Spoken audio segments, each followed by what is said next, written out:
നമസ്കാരം സുഹൃത്തുക്കളെ, ഞാനിപ്പോൾ നിൽക്കുന്നത് ഏറെ വിവാദമായ ഒരു കേസ് നടന്നൊരു സ്ഥലത്താണ്. അതായത് ഒരു സംഭവം അരങ്ങേറിയ സ്ഥലത്താണ്. നമ്മുടെ ഗോപൻ സ്വാമി സമാധിയായ സ്ഥലം നെയ്യാറ്റിൻകര ആറാലുമൂട് എന്ന് പറയുന്ന സ്ഥലത്താണ് ഈ സംഭവം ഉണ്ടായിരിക്കുന്നത്. ഞാനിവിടെ വന്ന സമയത്ത് ഫോക്കസ് മീഡിയ അവർ ഇൻ്റർവ്യൂ അല്ലെങ്കിൽ ആ ഒരു വീഡിയോ ചെയ്തുകൊണ്ടിരിക്കുകയായിരുന്നു. ആ സമയത്താണ് ഞാൻ വന്നത്. ഞാൻ അതിൻ്റെ കുറച്ച് വിഷ്വൽസ് ഇതിൽ പകർത്തിയിട്ടുണ്ട്. ഞാൻ നിങ്ങളെ കാണിച്ചു തരാം. ഇതാണ് ആ സ്ഥലം. അവിടെ ആ ഷീറ്റ് ഇട്ടിരിക്കുന്നതാണ് ഗോപൻ സ്വാമി സമാധിയായി എന്ന് പറയുന്ന ആ കല്ലറ ഇരിക്കുന്ന സ്ഥലം. ഇതവിടെ നമ്മൾ കാണുന്ന ഒരു സ്റ്റിക്കറാണ്. ഇതാണ് ഗോപൻ സ്വാമിയുടെ സ്റ്റിക്കർ ഒട്ടിച്ചു എന്ന് പറയുന്ന സ്ഥലം. അപ്പോൾ നമുക്ക് വീഡിയോയിലേക്ക് പോകാം.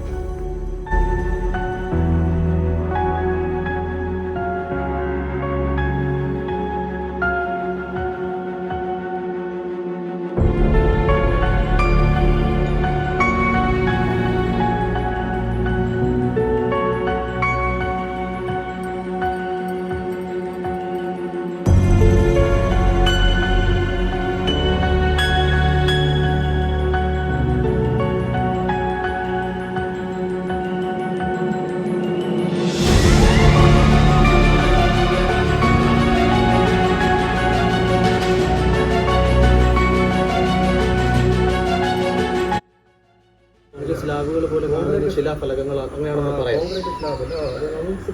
വിശ്വാസമായിട്ട് ബന്ധപ്പെട്ട കാര്യങ്ങളാണ്. അത് എത്ര നാളെ ശരിക്കും അച്ഛൻ ഇത് എത്തിച്ചിട്ട്? 5 വർഷമായി ഇവിടെ കൊണ്ട് ക്ഷേത്രത്തിൽ ഈ ക്ഷേത്രത്തിനുള്ളിൽ തന്നെ സൂക്ഷിക്കായിരുന്നു. ഈ ഒരു സമയമായപ്പോഴേക്കാണ് വെളിയിലേക്ക് എടുത്തത്. കർമ്മങ്ങളായിരുന്നു അത്. ഒരു 11:30 കൂടി അദ്ദേഹം സമാധിയായിരുന്നു.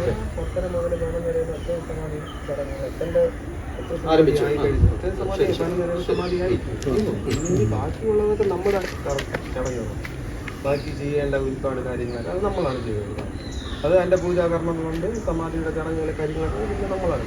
ഞങ്ങൾ വിശ്വാസങ്ങളെ ബഹുമാനിച്ചുകൊണ്ട് തന്നെ പറയുകയാണ്. പക്ഷേ ഇതിൻ്റെ ഒരു പ്രശ്നം സംഭവിച്ചത് ഞാൻ മനസ്സിലാക്കുന്നത് ഒരുപാട് യോഗാചാര്യന്മാരും അല്ലെങ്കിൽ പറയേണ്ടിയിരുന്നു എന്നൊരു വിവാദങ്ങൾക്ക് നടുവിലെങ്കിൽ എപ്പോഴെങ്കിലും തോന്നിയിരുന്നു. ഇത് ഈ ബന്ധുക്കളൊന്നും അങ്ങനെ ഒരു പരാതിയോ അനുഭവങ്ങളൊന്നും പറഞ്ഞിട്ടില്ല. അങ്ങനെ കുടുംബത്തിലുള്ള ആൾക്കാരാണ്. ഞാൻ നേരത്തെ പറഞ്ഞത് ഭഗവാന്റെ സമയത്ത് ചഞ്ചലപ്പെട്ട് കഴിഞ്ഞാൽ ശബ്ദങ്ങളോ പെട്ടെന്ന് വേറെ എന്തെങ്കിലും ശബ്ദങ്ങളോ വേറെ എന്തെങ്കിലുമൊക്കെ കണ്ടു കഴിഞ്ഞ് ഈ സമാധിയുടെ ആ അച്ഛൻ ശരിക്കും പറഞ്ഞു കഴിഞ്ഞാൽ ഈ സ്വർഗവാതിൽ തുറക്കുന്ന ഏകാദശിയിലാണ് അച്ഛൻ്റെ സമാധി.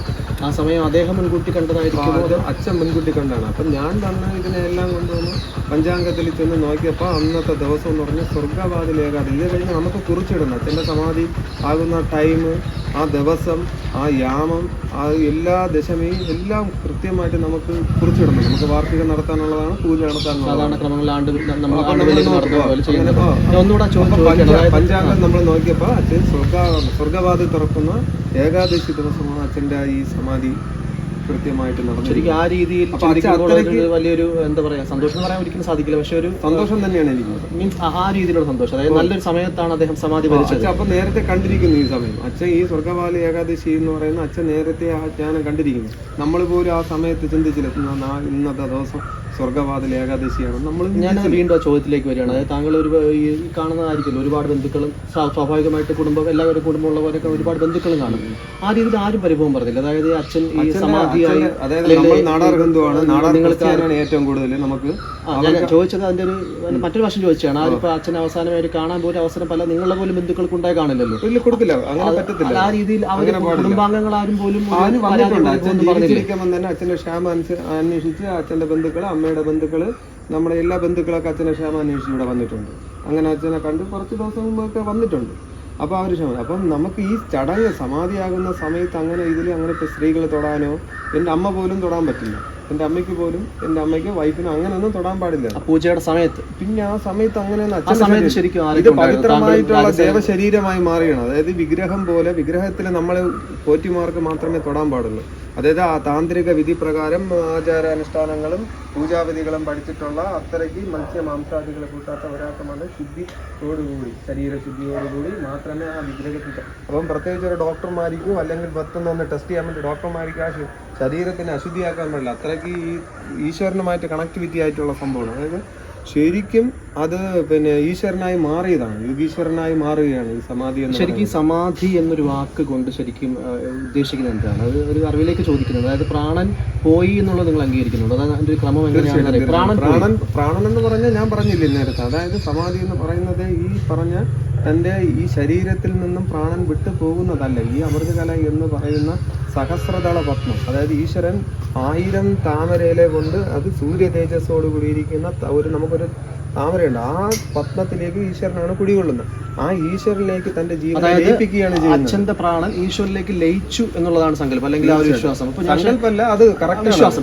അത് അഗസ്ത്യ ഗ്രന്ഥങ്ങളിലൊക്കെ അത് കൃത്യമായിട്ട് പ്രതിപാദിക്കും. ഞാൻ ചോദിക്കുന്ന വേറെ രീതിയിലല്ല, ഒരു ഏതെങ്കിലും ഒരു ഭാഗം പിടിച്ച് പറയുകയുമല്ല. പക്ഷെ പല മാധ്യമങ്ങളോടക്കം മരിച്ചു എന്ന് പറയരുത് എന്ന് പറഞ്ഞു. അതിലുള്ള ഒരു വ്യത്യാസം എന്താണ് ശരിക്കും? ആ ഒരു വാക്കുകൾ ഉപയോഗിക്കുന്ന വ്യത്യാസം മാത്രമല്ലേ ഉള്ളൂ. അതായത് നമ്മളിപ്പോൾ ഉദാഹരണത്തിന് മരിക്കാൻ പാടില്ലെന്ന് പറയുന്നത് ഇനി നമ്മൾ പറഞ്ഞു തരാം. അതായത് ഇതിനകത്തൊരു ഈ ജീവനൊരു ഊർജ്ജമുണ്ട്, നമുക്കൊരു പോസിറ്റീവ് എനർജി ഉണ്ട്. അപ്പം ഒരാൾ ശവമായി കഴിഞ്ഞാൽ ആ ശവത്തിന് ഒരു എനർജിയും കാണത്തില്ല, അത് ഫുള്ള് കംപ്ലീറ്റ് ഡെത്താണ് ഫുള്ള്. അതായത് സമാധിയാകുന്നവരുടെ ഒരു ഊർജ്ജമുണ്ടാകും, ഒരു പോസിറ്റീവ് എനർജിയാണ്. അതുപോലെ വിഗ്രഹങ്ങളെ എന്ന് പറയുന്നത് അടിച്ച് പൊട്ടിച്ചെടുത്തിട്ട് അടുത്ത് വേറൊരു അതേപോലത്തെ വിഗ്രഹം എടുത്ത് വെച്ചാൽ അതുപോലത്തെ ചൈതന്യമുള്ള വിഗ്രഹം ആരോപിച്ചത് കൊണ്ടാണ്, ദുരൂഹത കണ്ടെത്തുന്നതിന് ശേഷമാണ്. പക്ഷേ നമ്മുടെ നിയമ സംവിധാനങ്ങൾക്കോ അല്ലെങ്കിൽ മറ്റ് ഈ ഒരു നിയമവശങ്ങളൊക്കെ നോക്കുമ്പോൾ ഇത്തരം കൂട്ടായിട്ടുള്ളൊരു ഒരുപാട് പരാതികൾ, അതായത് പ്രദേശവാസികൾ പല ആൾക്കാരും, അത് നിങ്ങൾക്ക് നിങ്ങളുടേതായിട്ടുള്ള ന്യായവും വാദവും ഉണ്ട്, അവർ അവരുടേതായ വാദങ്ങൾ പറയുന്നു. ശരിയും തെറ്റും ഇനി കണ്ടെത്തേണ്ടതാണ്. കാര്യം നമുക്ക് ഈ സമയത്ത് അങ്ങനെ മാത്രമേ പറയാൻ സാധിക്കുള്ളൂ. ഞാൻ ഒരു പക്ഷം പിടിച്ച് പറയുന്നില്ല. അപ്പോൾ പക്ഷേ അവരുടെ മുന്നിലുള്ളൊരു മാർഗം ഇത് മാത്രമല്ലേ ഉള്ളൂ. അതിന് പോസ്റ്റ്മോർട്ടം എന്ന് പറയുമ്പോൾ അതിന് ശാസ്ത്രീയമായി അതിനൊരു തെളിവുണ്ടാകണമെങ്കിൽ എങ്ങനെയും മരണം സംഭവിച്ചു സ്വാഭാവികം. അതെന്തുകൊണ്ട് അത് അലിഗേഷൻ വന്നതുകൊണ്ട് മാത്രമാണെന്ന് കൂടെ മനസ്സിലാക്കിയാണ്. അല്ലെങ്കിൽ ഞാൻ പറഞ്ഞത് നമ്മളിപ്പോ അതായത് അത് അങ്ങനെ അവർ ചിന്തിക്കുന്ന പറഞ്ഞാൽ മരണവുമായിട്ട് ബന്ധപ്പെട്ട് ചിന്തിക്കുന്നത് കൊണ്ടാണ് അവരങ്ങനെ പറയുന്നത്. മരണം എന്ന് പറയുന്ന അവസ്ഥ, അതായത് ഫുള്ള് ഡെത്തായി കിടക്കുന്നത് അവർ ചിന്ത. പക്ഷെ സമാധി എന്ന് പറയുന്ന അവസ്ഥയിലേക്ക് ചിന്തിക്കുമ്പം അത് മരണമല്ല. അപ്പോൾ അതുകൊണ്ട് അവർക്ക് അത് അറിവില്ലായ്മ കൊണ്ടാണ് അവരങ്ങനെ പറയണം. മരണം ആയതുകൊണ്ട് പോസ്റ്റ്മോർട്ടമൊക്കെ ചെയ്യാം. ഇപ്പം നമ്മൾ എവിടെയെങ്കിലും കിടന്ന് മരിച്ച് അല്ലെങ്കിൽ വേറെ എവിടെയെങ്കിലും ചെന്ന് എവിടെയും ഗുഹയിൽ ചെന്നിരുന്ന എന്തെങ്കിലും മരണം എന്ന് പറയുന്ന അവസ്ഥ ആയതുകൊണ്ട്, അതായത് ഈശ്വരനുമായിട്ട് കണക്ടിവിറ്റി ഇല്ലാത്ത മരണം, മരണം സംഭവിക്കുന്നത്. പക്ഷെ സമാധിയാകുന്നത് എന്ന് പറഞ്ഞാൽ അത് ഈശ്വരനുമായിട്ട് ലയിക്കുന്നത്. ഈശ്വരനാണത്. അത് ഒരു ക്ഷേത്രമല്ല, വേറെ റോഡിൽ എവിടെയെങ്കിലും കൊണ്ടുവച്ചിട്ട് സമാധിയായത് അങ്ങനെയല്ല. ഒരു ക്ഷേത്രം, മഹാക്ഷേത്രത്തിന്റെ അടുത്തുള്ള ആ ഭഗവാനെ ലിംഗപ്രതിഷ്ഠ ചെയ്ത ആചാര്യ ഗുരുവാണ്. ആചാര്യ ഗുരു എന്ന് പറയുന്നത് അത്രയും വലിയ ഈശ്വരന്റെ ഭഗവാനെ പ്രതിഷ്ഠിച്ചുകൊണ്ട് അത് തന്ത്രിയാണ്. തന്ത്രി എന്ന് പറയുന്നതിന്റെ അർത്ഥമേ ഈശ്വരന്റെ പിതാവിന് തുല്യമാണ്. ഞാൻ ഒരു ചോദ്യം ആഗ്രഹിക്കുകയാണ്. അതായത് ഇപ്പോൾ താങ്കൾ അപ്പോൾ അച്ഛൻ ഒരു പക്ഷേ സമാധി ആയതുകൊണ്ട് പറയാൻ പറ്റും യോഗാചാര്യൻ അല്ല എന്നിരിക്കട്ടെ, സാധാരണ ഒരു മനുഷ്യനാണ്, അല്ലെങ്കിൽ അത്തരത്തിൽ വിശ്വാസങ്ങളുണ്ട്, പക്ഷേ ഈ രീതിയിലുള്ള വലിയ ആചാര്യോ അല്ലെങ്കിൽ മന്ത്രവിദ്യകളോ അറിയാത്ത വ്യക്തിയാണെന്ന് ഇരിക്കട്ടെ, സങ്കല്പിച്ച് പറയുകയാണ്. ആ രീതിയിൽ ഇപ്പോൾ ഈ ഒരു മരണം സംഭവിക്കുകയാണെങ്കിൽ താങ്കൾ സമ്മതിക്കുമല്ലോ? അതായത് സമാധി അല്ല, സ്വാഭാവിക മരണം അല്ലെങ്കിൽ സമാധി അല്ലെങ്കിൽ ഞാൻ സങ്കല്പം പറഞ്ഞതാണ്. ഇത് സാധാരണ ഇതിലുള്ള മരണമാണ്, ഇത്തരത്തിലുള്ള അലിഗേഷൻസ് ഉണ്ടായെന്നിരിക്കട്ടെ, അങ്ങനെയാണ്. അല്ല അല്ലെങ്കിൽ ഞാനൊരു സങ്കല്പം പറഞ്ഞാണ്, ഒരു ഇമാജിനേഷൻ. അല്ലെങ്കിൽ താങ്കൾ സമ്മതിച്ചേനെ അല്ലേ? അല്ലെങ്കിൽ ഈ സാധാരണഗതിയിൽ അല്ലെങ്കിൽ സാധാരണഗതിയിൽ നമ്മൾ ഇത്തരം പ്രതിഷേധം ഉന്നയിക്കില്ലായിരുന്നു, അതിന്റെ ആവശ്യം എനിക്കില്ല. അപ്പോൾ സമാധി ആയതുകൊണ്ട് നമുക്ക് അത് ആ ഈശ്വരനുമായിട്ടുള്ള ദേവശരീരവും ഈ ശരീരവും ഈശ്വരനുമായിട്ട് ലയിപ്പിക്കുന്ന അതൊരു ചടങ്ങാണ്. അതായത് ഈ ശരീരത്തിന് ഭഗവാനിലങ്ങ് ലയിപ്പിക്കണം. അതാണ് ഭസ്മം, കർപ്പൂരം, സുഗന്ധദ്രവ്യങ്ങൾ, ഇതെല്ലാം പുണ്യോഗന്ധോ പ്രതിഭാംശി. ഞാൻ ഈശ്വരൻ എന്ന് പറയുന്ന ഭൂമിയിലെ പുണ്യഗന്ധമാണെന്നാണ് പറയുന്നത്. മനസ്സിലാക്കണത്. ഈശ്വരൻ ഭൂമിയിലെ പുണ്യഗന്ധം എന്നാണ് പറയുന്നത്. അപ്പോൾ അതുകൊണ്ട് ഈശ്വരന് അത്രയും പവിത്രതയുണ്ട്. അപ്പോൾ ആ ഈശ്വരന് അത്രയും പവിത്രതയുള്ളപ്പോൾ അതിനെ ഇടിച്ച് പൊളിച്ച് അതിൻ്റെ പവിത്രത കളയാൻ എങ്ങനെ നമ്മൾ സമ്മതിക്കും? ഇനിയിപ്പോൾ ശരിക്കും ഈ ഒരു നടപടിയുമായിട്ട് അധികാരികൾ മുന്നോട്ട് പോകാൻ നിൽക്കുകയാണെങ്കിൽ, അല്ല ഞാൻ ചോദിച്ചോട്ടെ, താങ്കൾ ഇന്നലെ വലിയൊരു കടത്തിൽ പ്രയോഗം നടത്തിയിരുന്നു, ആത്മാഹുതി അടക്കം. തീർച്ചയായിട്ടും അത് തന്നെ സംഭവിക്കും. നിലവാരത്തിന് ഉറച്ചു നിൽക്കുകയാണ്, കുടുംബമടക്കം, താങ്കളുടെ കുടുംബമടക്കം. തീർച്ചയായിട്ടും ഒരു രീതിയിൽ സമ്മതിക്കില്ല എന്ന് തന്നെയാണ്. സമ്മതിക്കത്തില്ല, ഒരു രീതിയിൽ സമ്മതിക്കത്തില്ല. എന്നാൽ ഫുൾ ഫൈറ്റ് ചെയ്യും, ശരിക്കും ഫൈറ്റ് ചെയ്യും. ഈ ഒരു കോടതിയിലേക്ക് കടക്കുന്ന അല്ലെങ്കിൽ ഈ കോടതി ഉത്തരവ് പാർപ്പ് ലഭിച്ചിരുന്നോ? ഇന്നലെ ഇവിടെ ലഭിച്ചില്ലേ? അത് അഭിഭാഷകൻ നമ്മൾ കിട്ടിയെന്നാണ്. അറിയോ, അദ്ദേഹത്തിന്റെ ഒരു നീക്കം അനുസരിച്ച് അതിനോടൊപ്പം നിൽക്കാനാണ് താല്പര്യം. കോടതിയിൽ പോകണമെങ്കിൽ കോടതിയിൽ പോകും. തീർച്ചയായിട്ടും പോകും. എന്തായാലും നിയമപരമായിട്ട് അതിലേക്കുള്ള നടപടികൾ എന്താണോ ആവശ്യം അതിലേക്ക്